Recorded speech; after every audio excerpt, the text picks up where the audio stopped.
Vamos a conversar en breves segundos. Me dice Lucero que ya está don Francisco Miro Quesada Rada, profesor universitario, director de la Escuela de Posgrado de la Facultad de Ciencias de Derecho y Ciencia Política de la Universidad Nacional Mayor de San Marcos, pero con una trayectoria importante en el periodismo, en la diplomacia y en la vida diaria para conversar.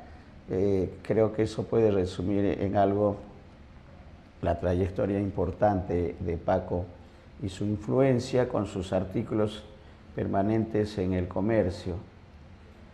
Pero su esencia es San Marcos, creo, y por ahí está la línea de trabajo y que lo que vamos a conversar a continuación con un hombre de mundo. Paco, bienvenido, como siempre, a tu casa, BIS Televisión Yanfor. Gracias, Néstor, por la invitación, muy amable.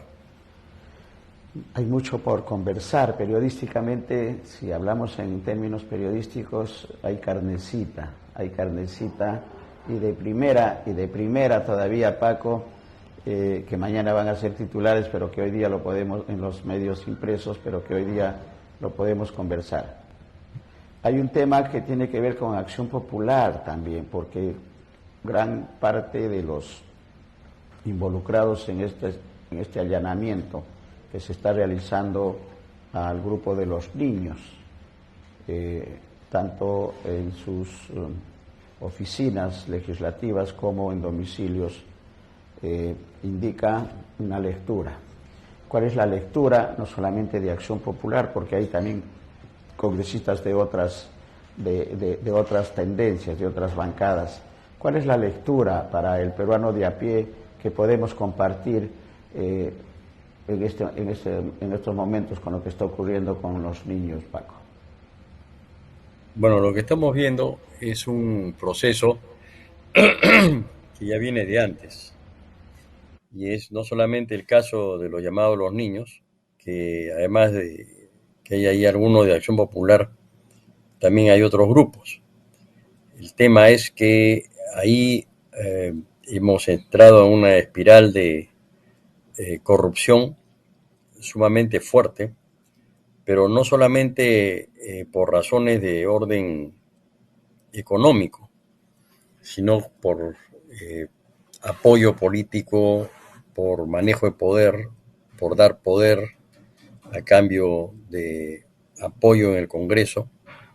Eso es un caso importante, que todo eso ha estado manejado políticamente desde el gobierno de Pedro Castillo. Entonces, la situación continúa. Yo, por ejemplo, he leído hoy día en El Comercio dos artículos muy interesantes sobre el tema de la policía, ¿no? ¿Qué se puede hacer con la policía? Modernizarla, reformarla. Y uno de los temas centrales es precisamente la corrupción que se está dando precisa en una institución donde no debería haber corrupción. Mira todo lo que ha pasado. Entonces, no hemos salido todavía de el entrampamiento, por utilizar este término, digamos, elegante, porque en realidad es un lodo, de la corrupción en el aparato del Estado. Y seguramente van a ir saliendo más cosas. La fiscalía, los fiscales están interviniendo, hay indicios, eh, incluso intervinieron domicilio de Aníbal Torres y también el famoso conocido como el Español, que era una especie de ministro del Interior a la sombra, ¿no? Y no tan a la sombra. Entonces, esta es una secuela y estamos sufriendo las consecuencias de un proceso que no es de ahora, por supuesto, que viene con anticipación, pero que ahora se ha agudizado y bueno, lo estamos viendo en el marco de la coyuntura. ¿Y por qué intervienen los fiscales? Porque hay indicios. Una persona no es intervenida por gusto, salvo que estuviéramos en una pues dictadura, que no la estamos, evidentemente no la estamos, mientras haya libertad de expresión, mientras la gente pueda salir, protestar, oponerse, apoyar, pues tenemos un respiro democrático, a pesar de que nuestra democracia está seriamente cuestionada y lesionada. Por otro lado, también hay una opinión pública totalmente contraria al Parlamento. Es muy grave que un Parlamento tenga pues una aprobación del 6%. En todos los parlamentos que han habido que ya están con muy baja aprobación, esto ha continuado. Y por otro lado, también no hay aprobación, digamos, razonable para la presidenta de la República y para el gabinete. Se llama a interpelar a algunos ministros para unos casos específicos, ¿no? También se han estado viendo casos de parlamentarios, ¿no? Y toda esta trama, cuando se ha preparado y elaborado pues el mensaje del golpe de Estado, ¿no? Ahora, frente a eso encontramos otra realidad, que hay un amplio sector de la población que no cree pues que Castillo ha dado un golpe de Estado, o por lo menos convocó a un golpe de Estado que falla porque no tiene apoyo de la Fuerza Armada. Y que por consiguiente es un sector de la prensa, por así decirlo, la ultraderecha o la derecha y otros grupos que generaron la vacancia de Castillo, dejando de lado algo que es evidente, que la aplicación de uno de los artículos de la Constitución, en donde dice nadie le debe obediencia a un gobierno usurpador, etcétera, etcétera. Y entonces, pues, obviamente el Parlamento vaca a Castillo porque no le debe obediencia, porque él quiso usurpar el poder. Y entonces, por eso, por otro lado, el discurso contrario a ese hecho, que es una realidad, ha tenido presencia en la opinión pública nacional, ¿no? Aunque hay un alto porcentaje que evidentemente también reconoce que Castillo dio el golpe. Y por otro lado también el excesivo uso de la fuerza, ¿no? Donde evidentemente han fallecido personas inocentes. Entonces todo esto es una complejidad que se ha presentado en el país y que este gobierno está afrontando sin duda, que este parlamento está afrontando y que de todas maneras todos los ciudadanos estamos afrontando. Ahora, ¿cómo priorizamos? Porque la interrogante es, tenemos por un lado otro fenómeno, que es el fenómeno del niño. Hoy día hemos leído, primero que ya el daño está hecho de todo lo que hemos estado viendo, ¿no? Pero segundo, hoy día hemos visto también que el niño en abril y en mayo va a continuar, va a ser aún más profundo y que después va a aparecer un niño global. No sé exactamente qué se entiende por niño global, porque es un término técnico, quizás un niño para todo, global significa para todos, ¿no? Y ese sería en diciembre. En consecuencia vamos a estar en una situación donde hay que resolver problemas con la naturaleza y problemas con la política, problemas con la ética. Para eso se requiere evidentemente un gobierno y todo un sistema público que esté preparado para ello, y evidentemente no lo estamos. Yo no quiero hacer malos augurios, pero creo que vamos a tener un año bastante difícil y que los conflictos van a continuar. Totalmente. Y por eso sostengo, Sí, si me es el permites, en escenario, contra ¿no? de otros, es que debió haber habido elecciones, debió de adelantarse las elecciones, porque las elecciones podrían contribuir de alguna manera, por lo menos, ¿no? a, a, a, a, a paliar, ¿no? A suavizar, si bien no suavizar, pero en todo caso darle una dinámica distinta a la situación política en que nos encontramos. Congresistas intervenidos, eh, eh, eh, personas ya que van a ser procesadas por apoyar un golpe de Estado, ¿no? Por un lado, y ahora también, bueno, se tendrá que aclarar este tema de la presidenta también, ¿no? Claro, Respecto sí, a los justo recursos que ha manejado, etcétera. el Entonces, escenario, sí, el escenario, Paco, en realidad, sí, pues es bastante complejo, ¿no? El legislativo con una desaprobación que llega al 95%, pero a la que no escapa tampoco el gobierno nacional, el ejecutivo. Dina Boluarte, la presidenta transitoria, está en una situación también delicada de investigación de la Fiscalía con respecto a dinero que habría recibido durante la campaña y ahora a intervención en el ministerio en la que ha sido titular, que también para algunos nombramientos al parecer de familiares. La situación es compleja, es difícil, al que hay que agregar, como bien dices, el tema del fenómeno del Niño. Ya pasó el tema del ciclón, con todos los daños que ha ocasionado, que nos encuentra, como dice el título del que está al pie de pantalla, sin planeamiento ni visión de futuro.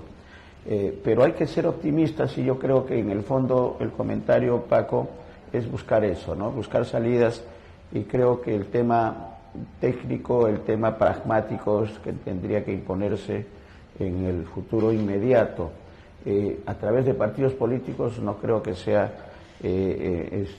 por lo menos en lo inmediato, para las soluciones, pero sí un pragmatismo que tiene que aplicarse mirando a las universidades, mirando a la academia, mirando a los especialistas. ¿Cuál es la opinión con respecto a las soluciones que tienen que darse en un escenario inmediato, Paco, y a mediano plazo? bueno, si yo tuviera la posibilidad de tomar decisiones, la orientaría en dos direcciones. Primero, la lucha contra la corrupción. Eso es fundamental. Lo que ha pasado en la policía es inadmisible. Y bueno, y lo que ha venido pasando igual. Y el otro es, no hay alternativa. Hay que invertir para resolver y ayudar y colaborar con todos aquellos compatriotas que han sido dañados y afectados por el ciclón Yaku, o sea, las secuelas del ciclón Yaku, y prepararnos para lo que va a venir, porque evidentemente este ya no es un tema político necesariamente, aunque político en un sentido restringido, no en un sentido amplio. Es un tema humano. Así que mientras haya corrupción, no vamos a poder tener un Estado organizado, un Estado funcional, ¿no? Que realmente cumpla con su labor de servir a la comunidad. Eso es por un lado. Por el otro lado, tenemos el embate de la naturaleza. A ver, muchos no han pensado de algo, el friaje, porque eso del Niño no va a venir solamente un calentamiento. Sí, claro, los técnicos dicen que se va a calentar el mar, va a haber calentamiento, cosas así, en la costa y en la sierra. Todos los años también tenemos el problema del friaje, que es un problema que generalmente se concentra en Puno, que es precisamente el departamento en donde más se han manifestado los conflictos con los muertos de uno u otro lado. Y no bueno, hablo Puno, pero también me estoy refiriendo a las partes altas de la Sierra de Arequipa, del Cusco, de Apurímac, Ayacucho, en fin. Entonces, ahí es una zona, es otro problema que hay que darse cuenta. Entonces, estamos hackeados. Por un lado, el tema de la corrupción, que más que político, es un tema fundamentalmente ético, que tiene que ver, claro, con decisiones políticas. Ahí la Fiscalía tiene que actuar y el gobierno tiene que dar todo el apoyo para terminar o por lo menos reducir la corrupción que hay y que está enquistada en el Estado, que ya prácticamente parece una especie de ameba que está pegada en las paredes del Estado y que se presenta de uno u otro lado. La corrupción es supraideológica. Hay personas de izquierda, de derecha o de centro que han entrado por este tubo de la corrupción y han utilizado sus cargos públicos para beneficiarse. Y entonces han engañado a la opinión pública, ¿no?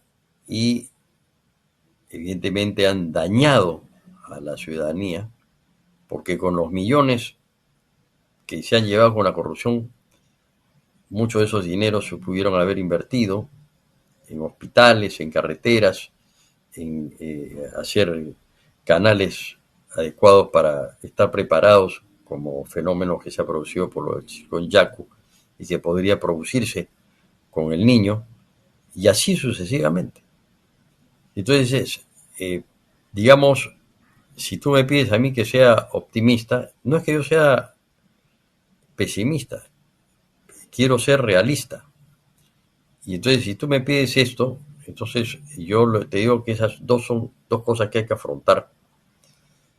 El tema de la corrupción, que es fundamental, y el tema de la protección que hay que hacer, sobre todo en las zonas que van a ser más afectadas por el fenómeno del niño. Y que además guardan relación, porque a menos corrupción habrá más recursos para poderlos aplicar en el caso de las secuelas que podría venir con el fenómeno del niño. El rol, no solamente cuando hablo de Estado, no solamente me estoy refiriendo al Ejecutivo. Realmente muchos dicen Estado Ejecutivo, no es así. Estamos refiriéndonos también al rol que le corresponde a los municipios, sobre todo a los municipios al interior del país y a los municipios de la costa, ¿no? Porque, por ejemplo, hemos hablado de niños, yo te he hablado de friaje. Bueno, el friaje también puede afectar departamentos de clima cálido que se pueden enfriar, como por ejemplo ha pasado ya varias veces con Madre de Dios, donde también han habido problemas críticos y ha habido problemas de violencia. No olvidemos que Madre de Dios quedó desabastecida, ¿no? Que no había posibilidades, incluso la gente no tenía, los mercados estaban desabastecidos, o sea, se presentó todo un problema que es complejo, que hay un origen político, es cierto, pero sin duda esos son dos aspectos del cual hay que actuar. El tema de la corrupción, por ejemplo, el hecho que hayan capturado a esos asesinos del policía que, bueno, después de haberlo eh, eh, dañado, después de haberlo desmayado, herido, lo quemaron. Eso es bueno, eso es importante lo que se ha hecho, pero hay que actuar con celeridad, porque no podemos permitir que la violencia se enseñoree en nuestro país. Lo que tenemos que hacer es buscar canales para resolver nuestras diferencias. Y a futuro, bueno, vendrán elecciones y veremos pues qué cosa es lo que sale de ellas y quiénes serán los candidatos. Pero bueno, tú sabes que profesionalmente pues no soy mucho de los que creo en líderes mesiánicos. Yo creo que esa es una tarea de equipo. Tú estás hablando de la universidad. Muy bien. Entonces, la universidad tiene que, donde hay especialistas, donde hay técnicos, la universidad debe cumplir acá un rol muy importante. en varias áreas del quehacer político. Quizás los politólogos de la universidad podrían ser convocados para elaborar estrategias políticas, así como deben de ser convocados los ingenieros, los arquitectos y evidentemente también los abogados de prestigio, porque tiene que ver eso también en el caso jurídico con la lucha contra la corrupción, que es un tema de orden penal, ¿no? Eh, Ahora me he enterado de que hay un proyecto de ley de deforestación, de fauna, de flora y fauna, que afectaría a nuestra flora y a nuestra fauna, entrando al tema ecológico, porque hay intereses creados y esa nueva ley quieren imponerla en el Parlamento ciertos grupos de interés sin haber hecho consulta previa a las comunidades originarias, sobre todo de la sierra y de la selva. Entonces, también hay intereses creados y los intereses creados actúan, influyen en muchos parlamentarios, hacen lobby, ¿no? Como se conoce un término muy manejado en ciencia política, y presionan para que salgan leyes en función a sus intereses, pero que son presentadas como leyes para el interés general. Entonces ahí también tenemos Papel que importante. estar muy atentos por lo que pueda suceder, ¿no? Respecto a eso. Te estoy poniendo ese ejemplo de ese proyecto de ley de la deforestación de flora y fauna. Y no le consultan a quienes más van a ser afectados. Entonces, ¿para qué existe la ley de consulta previa?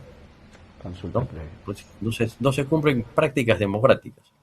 Se trata de imponer, en muchos casos, por través de mecanismos, por supuesto, legislativos, normas que van a beneficiar a ciertos grupos de poder. El dilema de nuestro país, ¿no? El gran dilema de nuestro país, Paco, los grupos de poder. Y estamos hablando solamente de una parte importante de recursos que es la ley forestal y de fauna, la ley de promoción de la Amazonía y además Claro, con el tema del requisito previo, como bien señalas, que es la consulta previa a los actores, a quienes habitan y defienden y viven de los recursos de la Amazonía. Es un así es. problema bastante difícil y eso también refleja la presencia de los grupos de poder una vez más en el Congreso de la República. Eh, Situación difícil, Néstor, pero creo que la academia, la universidad, las universidades amazónicas deben estar preparando algún pronunciamiento con respecto a esto que podría oficializarse en el Congreso de la República. Hay bueno, mucho por hacer en nuestro país, Paco, yo, yo y la espero que universidad sí. tiene un papel importante, ¿no? Claro, eso creo que es la universidad y los colegios profesionales, ¿no? O sea, es un esfuerzo, pero fíjate, Néstor, cuando fui director del periódico y antes incluso hacía audiencias, tú conoces eso. ¿Y qué cosa es lo que me quedó para toda la vida y para el análisis que siempre hago cuando trato de comprender los problemas que hay en nuestra sociedad? Dice, no tenemos canales de participación, por un lado, y no nos escuchan. Entonces, hay que saber escuchar a las personas que son precisamente las que sufren las consecuencias de factores políticos o de fenómenos naturales. Darles un espacio de acción, de participación. Y es una de las razones por las cuales, a mi entender, quieren cambiar la Constitución. A pesar de que en esta Constitución hay referéndums, revocatorias, es necesario que se abran mayores canales para que el ciudadano pueda tener presencia en el proceso de toma de decisiones. Y eso se puede hacer. Obviamente, quizás habría que implicar o hacer algunas reformas constitucionales en lo inmediato, por decir, ¿no? Como un ejemplo, que ciertas normas, por ejemplo, leyes orgánicas que tienen que ver con la educación, con la salud, con el medio ambiente, le sean consultadas al pueblo y que no sean impuestas de la noche a la mañana, como pasa con esta ley forestal o como puede pasar con otra. Es decir, que el ciudadano se siente distante del Estado, no se siente identificado con el Estado, no se siente representado. Entonces, más allá de los detalles de que si hay que cambiar tal o cual artículo de la Constitución, hay artículos de la Constitución actual que vienen del anterior y que seguramente en una hipotética asamblea constituyente va a continuar, pues, que tiene que ver con los derechos humanos, derechos políticos, derechos ciudadanos. Ahí no, por ahí no va la cosa. La cosa va es que el ciudadano quiere tener una mayor presencia en el proceso de toma de decisiones políticas en el país, económicas y sociales, estar enterado. Yo me pregunto, ¿cuántos alcaldes rinden cuentas de su gestión a los vecinos? Y hace tiempo, te lo he dicho varias veces, propongo que en la Constitución se ponga que la rendición de cuentas de toda autoridad elegida y no elegida que tenga funcionarios de alta responsabilidad, rindan cuentas de su gestión. Así como, por ejemplo, los 28 de julio, el presidente de la República da un mensaje a la nación, está rendiendo cuenta de las cosas que ha podido hacer o no ha podido hacer, y lo que debería o podría hacer. Cuando nosotros hacíamos las audiencias, invitábamos a los gobernadores regionales, después de que escuchaban a los ciudadanos, ellos hablaban de lo que pensaban hacer, de lo que querían hacer, o sea, rendir cuentas a la ciudadanía. Entonces, por eso es, y por eso es el cambio de la Constitución, por eso es la Asamblea Constituyente. No por un artículo más o menos, digamos, puede haber algún criterio de orden ideológico, el modelo económico, pero la verdad es, se ha aplicado un modelo económico neoliberal en un momento con cierto éxito, pero ahora ya estancado. ¿Y a dónde está la economía social de mercado? Se acordaron más del mercado y se olvidaron de lo social. Y lo social es precisamente el ser humano. ¿Y qué cosa es lo social? Por ejemplo, resolver cómo deben de vivir la gente, ¿no? Para que no sea víctima y no sufra las consecuencias de los huaicos. Se me ocurre ahorita, estoy dando un ejemplo que hay en Chosica o un poco más allá, en Santa Eulalia y en algunas partes de la Sierra Central. Solamente un ejemplo, porque han habido huaicos por todos lados. Aquí nada más en Punta Hermosa, ¿no? Entonces, ahí está el tema. El tema pasa por ahí. Y muchas veces se cree que todo esto es un manejo técnico. No, no, no. Está bien. Nadie dice que no a lo técnico. Pero lo más importante es que es un tema ciudadano, ¿no? ¿Qué vamos a hacer? Un tema de sensibilidad social. No podemos ser una sociedad, te voy a usar una palabra técnica, adiafórica, o sea, indiferente al dolor de nuestros hermanos, sobre todo de los pobres que están sufriendo las consecuencias climáticas o que sufren las consecuencias de un aumento, de una escalada de la violencia en el país, ¿no? Entonces, eso es un tema que obliga a todos y que requiere un esfuerzo de conciencia y de un gran consenso, sobre todo para resolver problemas centrales. Mira, Néstor, ¿quién no va a querer resolver los problemas de educación en el país?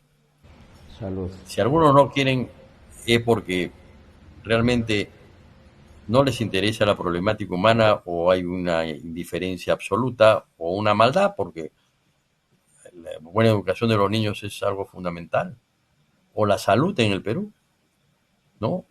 La necesidad de que haya oxígeno siempre de manera constante y permanente. Tú dices que hay que cuidarse porque de repente puede venir otro brote. Bueno, ¿a dónde están los oxígenos? ¿A dónde está el oxígeno? ¿No? Todo eso implica un esfuerzo. O sea, hay que felicitar a las personas que han hecho esfuerzos individuales. Pero el problema del Perú no es un problema individual, es un problema colectivo. Es un problema que nos compromete a todos en nuestras áreas, en nuestras especialidades y Sí, sobre todo a los medios de comunicación. sí, El rol totalmente, importantísimo de totalmente de informar, de acuerdo. orientar, ¿no? Sí, hay un cambio colectivo, pero también un cambio individual. Excelente las conclusiones, Paco. Lucha contra la corrupción, atender de inmediato a los afectados por los desastres, una modificación profunda de la Constitución que permita una mayor participación y más presencia del ciudadano en las decisiones de nuestro país. Creo que en estos 4 puntos evidentemente están parte de las soluciones y esas soluciones las pueden dar no en el escenario político, no, sino más arriba, siendo realistas, como bien ha señalado Paco, la academia con los especialistas, en el caso de San Marcos, politólogos, especialistas, analistas de derecho, constitucionalistas como tu persona, creo que pueden aportar igualmente las otras universidades que tienen especialidades de ingeniería o de agronomía, para hablar de la agricultura, que también es importante. Hay mucho por hacer en nuestro país y mucho por conversar. Te agradecemos, Paco. Si hubiera algún pedido a las autoridades por parte de un representante de la Academia, adelante. Bueno, yo creo que mi pedido es muy concreto. Hay que concentrarse en la lucha contra la corrupción y también hay que estar preparados por lo que va a venir como consecuencia del niño y lo que está pasando, o sea, resolver lo más pronto posible las demandas ciudadanas como consecuencia del cambio climático que ya se está manifestando de una manera alarmante. Perú, Honduras y Bangladesh son los 3 países más sensibles al cambio climático. Y en eso tenemos que estar alerta todos, ¿no? Obviamente que va a haber intereses, se van a oponer, hay un conflicto, pero hay que seguir luchando, como dice el poeta, mientras ante alguien padezca, habrá que seguir luchando para salir de esa situación de inhumanidad, porque lo más importante es pensar en el ser humano, no en la ganancia, no en el mercado, no, en el ser humano. Lo otro viene por añadidura, pero lo esencial es cómo resolvemos la situación en que una serie de hermanos peruanos se encuentran, ¿no? Respecto a su desarrollo pleno, su desarrollo integral, ¿no? No solamente trabajo, chambita, una cosa así, no, cómo logramos que su, su, su formación sea completa, integral, ¿no? Que sean peruanos Humano, y que las tengan oportunidades se den para resueltos todos los peruanos su de problema manera igual. económico, pero también los problemas de formación cultural, Exactamente, que social tienen que ver con y la estar en buena educación. salud y estar bien Exacto. alimentados, etcétera, ¿no? Que eso es fundamental. Un estado moderno es lo que necesitamos, creo, y eso está en la capacidad de cada uno de nosotros a nivel individual y colectivo. Gracias, Paco. Vamos a seguir en esta preocupación de buscar que haya coherencia en los hechos, que se den el planeamiento adecuado para que esa visión de futuro sea real para todos los peruanos. Gracias, Paco, por los Dorothy, muy comentarios amable. en nombre de nuestros televidentes. Estaremos conversando nuevamente, va a depender de los tiempos académicos nada más. Un abrazo, Sí. Paco. Chao. Un Un abrazo, abrazo muchas para ti. gracias.